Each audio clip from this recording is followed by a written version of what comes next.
بسم اللہ الرحمن الرحیم۔ محترم ناظرین السلام علیکم ورحمۃ اللہ وبرکاتہ۔ لاپتہ پیش امام کی لاش مسجد کے کمرے سے برآمد۔ تفصیلات کے مطابق کراچی کے علاقہ کماڑی میں مسجد کے کمرے سے پیش امام کی 5 روز پرانی لاش برآمد کر لی گئی۔ مچھر کالونی بنگالی پاڑا میں قائم بیت المکرم مسجد کے پیش امام 55 سالہ عطا اللہ 5 دن سے لاپتہ تھے اور انہیں تلاش کیا جا رہا تھا مگر وہ نہ مل سکے، جبکہ ہفتہ کو مسجد کے کمرے سے تعفن اٹھنے پر علاقہ مکینوں نے وہاں جا کر دیکھا تو پیش امام کی لاش پڑی ہوئی تھی۔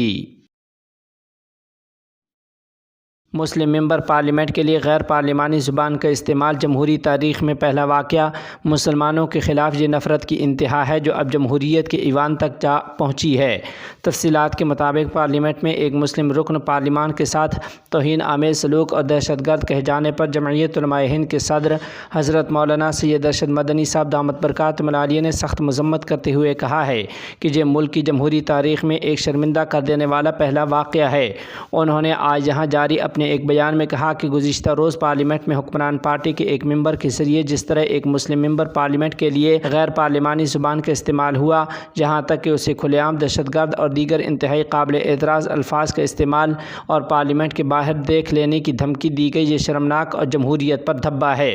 انہوں نے کہا کہ پہلے بھی بہت سے ایشوز پر پارلیمنٹ میں انتہائی گرما گرم اور تلخ بحثیں ہوتی رہی ہیں، لیکن کسی منتخب نمائندہ کے خلاف کسی دوسرے ممبر نے ایسے ناپاک اور غیر جمہوری الفاظ کا استعمال کبھی نہیں کیا۔ حضرت مولانا سید ارشد مدنی صاحب دامت برکاتہ العالیہ نے مزید کہا کہ اگر آج کے نئے ہندوستان کی یہی تصویر ہے تو یہ بہت خطرناک اور مایوس کن ہے۔ سپریم کورٹ نے نفرت انگیز تقریر کے خلاف از خود نوٹس لے کر کارروائی کرنے کے احکامات جاری کیے ہیں اور اس کی بنیاد پر بعض معاملوں میں کارروائی بھی ہوئی ہے، لیکن چونکہ یہ معاملہ پارلیمنٹ کا ہے اس لیے کارروائی کا مکمل اختیار اسپیکر کے پاس ہے۔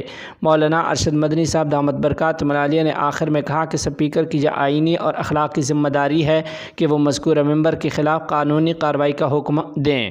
ادھر دوسری جانب آل انڈیا یونائیٹڈ ڈیموکریٹک فرنٹ کے قومی صدر و رکن پارلیمنٹ مولانا بدر الدین اجمل دامت برکاتہ العالیہ نے بی ایس پی سے رکن پارلیمنٹ جناب دانش علی صاحب کو لوک سبھا میں گالی دینے والے بی جے پی کے ایم پی کو لوک سبھا سے برخاست کرنے کی مانگ کی ہے۔ مولانا بدر الدین اجمل نے کہا کہ یہ صرف دانش علی کی بے عزتی نہیں ہے بلکہ بی جے پی کے ایم پی نے پوری مسلم قوم کو گالی دی ہے اور اسے دہشت گرد کہا ہے، اور چونکہ یہ لوک سبھا میں بحث کے درمیان ہوا ہے اس لیے یہ پارلیمنٹ کی بھی توہین ہے۔ انہوں نے کہا کہ اس ایم پی کو فوراً برخاست کیا جانا چاہیے تاکہ یہ دوسروں کے لیے عبرت بنے۔ مولانا بدر الدین اجمل دامت برکاتہ نے کہا کہ یوں تو بی جے پی کے لوگ مسلمانوں کو رات دن گالیاں اور ان کو دھمکیاں دیتے ہی رہتے ہیں، مگر پارلیمنٹ کے اندر جب کارروائی چل رہی تھی اس وقت کسی رکن پارلیمنٹ کو اس طرح کی گالی دینا اور اس کی پوری قوم کو گالی دینا یہ پارلیمنٹ کی تاریخ میں پہلی بار ہوا ہے۔ مولانا بدر الدین اجمل دامت برکاتہ العالیہ نے کہا کہ دانش بھائی کی اس لڑائی میں ہم سب ان کے ساتھ ہیں، کیونکہ یہ صرف ان کی نہیں بلکہ ہندوستان کے آئین کو بچانے کی لڑائی ہے۔ مولانا بدر الدین اجمل دامت برکاتہ نے کہا کہ میں اس سلسلہ میں اسپیکر کو بھی خط لکھ رہا ہوں۔ عالی قدر امیر المؤمنین شیخ القرآن والحدیث مولوی ہبۃ اللہ اخندزادہ حفظہ اللہ کا دورہ نیمروز۔ تفصیلات کے مطابق زعیم امارت اسلامیہ امیر المؤمنین شیخ القرآن والحدیث مولوی ہبۃ اللہ اخندزادہ حفظہ اللہ نے گزشتہ جمعرات 6 ربیع الاول کو صوبہ نیمروز کا دورہ کیا۔ عالی قدر امیر المؤمنین نے صوبہ نیمروز کے صوبائی عہدیداروں، عمائدین، علماء کونسل کے اراکین اور بااثر افراد، جہادی مدرسہ کے اساتذہ، عدالتوں کے ججوں، ضلعی گورنروں اور بعض دیگر مجاہدین سے ملاقات کی ہے۔ ملاقات میں امیر المؤمنین نے ذمہ داروں سے علمی اور جامع خطاب کیا۔ انہوں نے حکام کو عام لوگوں سے شفقت و محبت کا سلوک، ان کے مسائل حل کرنے، ان کی قربانیوں کی قدردانی، ان کی ذمہ داریوں پر توجہ مرکوز کرنے، کام کا معیار بہتر بنانے، احکامات کی تعمیل اور عدالتی امور میں آزادی برقرار رکھنے کے بارے میں ہدایات اور سفارشات دیں۔ امیر المؤمنین مولوی ہبۃ اللہ اخندزادہ کے ساتھ آنے والے شیوخ نے اجلاس کے شرکاء سے تعلیم، عدل، افتاء، اتحاد برقرار رکھنے، اطاعت، احکام کے نفاذ کے حوالے سے بھی خطاب کیا اور لوگوں کی شکایات اور مسائل سنے۔ اس کے بعد عزت مآب امیر المؤمنین حفظہ اللہ نے عدالتوں کے ججوں، علماء کونسل کے اراکین، جہادی مدرسہ کے اساتذہ اور اسی صوبے کے درجنوں علماء کرام اور بااثر افراد سے ملاقات بھی کی ہے۔ سکولوں اور مدارس کے درمیان فاصلے ختم کر دیے گئے ہیں۔ تفصیلات کے مطابق افغانستان کے وزیر تعلیم مولوی سید حبیب اللہ آغا نے سرپل میں ایک تقریب میں خطاب کرتے ہوئے کہا ہے کہ امارت اسلامیہ کے کردار سے اسکولوں اور مدارس کے درمیان فاصلے ختم ہو گئے ہیں۔ مولوی سید حبیب اللہ آغا نے مزید کہا کہ ان کے سرپل کے دورے کا مقصد اس صوبے میں درپیش مسائل کا جائزہ لینا اور تعلیمی مسائل حل کرنا ہے۔ اس سلسلے میں انہوں نے سرپل کے مقامی عہدیداروں سے بات چیت کی ہے۔ تقریب میں سرپل محکمہ تعلیم کے ڈائریکٹر مولوی محمد رحمانی نے اس صوبے میں تعلیم کی کامیابیوں، چیلنجوں اور مسائل کا اظہار کیا اور مرکز کے حکام سے مطالبہ کیا کہ وہ سرپل میں تعلیم کے چیلنجز اور مسائل پر مزید توجہ دیں۔ ادھر ایک دوسرے بیان میں افغانستان کے وزیر تعلیم مولوی سید حبیب اللہ آغا نے کہا ہے کہ جدید اور مذہبی علوم کی تعلیم افغانستان کی ترقی اور دنیا سے برابری کے لیے ضروری ہے۔ مولوی حبیب اللہ آغا نے کہا کہ افغان طلباء معیاری اور پیشہ ورانہ تعلیم حاصل کر کے غیر ملکی ماہرین کی ضرورت کم کریں۔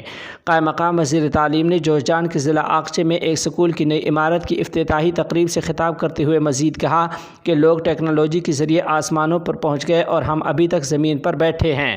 زمین پر بیٹھ کر آسمان والوں کا مقابلہ ممکن نہیں ہے۔ موجودہ دور میں ٹیکنالوجی نے ترقی کی ہے لیکن ہم پیچھے رہ گئے ہیں۔ ہم ابھی تک زمین پر صحیح طرح نہیں چل سکتے کیونکہ ہمارے پاس سڑک نہیں ہے، ہمارے پاس بجلی نہیں ہے، اگر ہے تو اس کا سوئچ دوسروں کے ہاتھ میں ہے۔ انہوں نے افغان طلباء کی تعریف کرتے ہوئے کہا کہ آج ہمارے تخلیقی ذہن رکھنے والے طلباء پلاسٹک سے ڈرون اور جدید آلات بنانے کی صلاحیت رکھتے ہیں۔ اگر ان کی مدد کی جائے اور انہیں بہتر تعلیم فراہم کی جائے، انہیں تمام جدید سہولیات میسر ہوں گی تو وہ ملک کی تعمیر کر سکتے ہیں، لیکن وہ اپنا اتحاد اور اتفاق ہاتھ سے نہ جانے دیں۔ امریکہ، ایران، پاکستان، چین اور روس کوئی ہمارا وطن ہمیں بنا کر نہیں دیں گے۔ اگر بنائیں گے تو اپنے مقاصد پیش نظر رکھیں گے، اس لیے اپنے ملک کی خود تعمیر کرنی ہوگی۔